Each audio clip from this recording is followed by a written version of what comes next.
Σας παρακαλώ, ωραία μου δεσποινής, φάκελα έχετε? Βεβαίως και έχουμε. Χαρτοπολείο είμαστε και φάκελα πουλάμε. Ναι, αλλά εγώ θα ήθελα φάκελα ειδικά.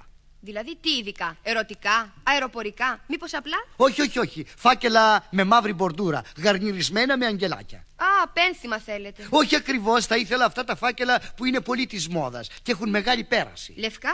Όχι, σε χρώμα λαδί. Φάκελα λαδώματος δηλαδή. Φάκελα λαδώματος? Σε τι χρησιμοποιούνται αυτά τα φάκελα? Σε πολλές δουλειές. Με ένα τέτοιο φακελάκι εξασφαλίζεις τα πάντα.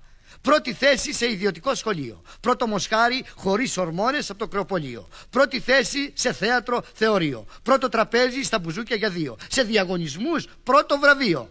Πρώτη θέση στο νοσοκομείο, πρώτη θέση στο χειρουργείο και πρώτη θέση στο πρώτο νεκροταφείο. Ζωή συλλόγου μας. Α, κατάλαβα τι θέλετε. Αλλά τέτοια φάκελα δυστυχώς δεν έχουμε. Κακώς! Φροντίστε σύντομα να αποκτήσετε, γιατί αλλιώς θα το κλείσετε. Θα το κλείσετε!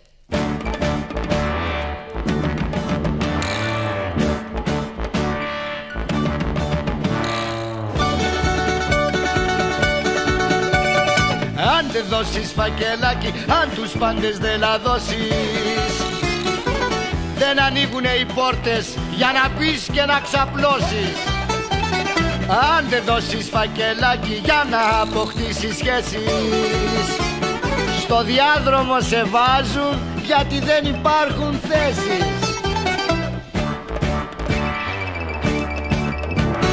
Ελάς φακελάς, τα πάντα με χρήμα πουλάς. Ελάς φακελάς, τα πιάνεις καλά, δεν μιλάς. Ελάς φακελάς, τα πάντα με χρήμα πουλάς. Ελάς φακελάς, τα πιάνεις καλά, δεν μιλάς.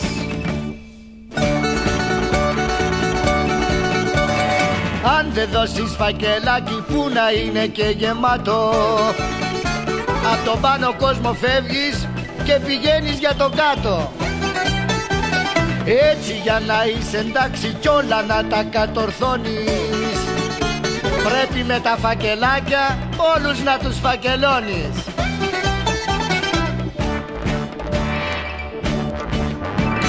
Ελάς φακελάς, τα πάντα με χρήμα πουλάς.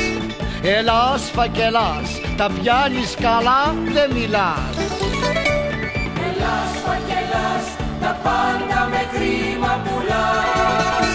Ελάς φακελάς, τα πιάνεις καλά, δεν μιλάς.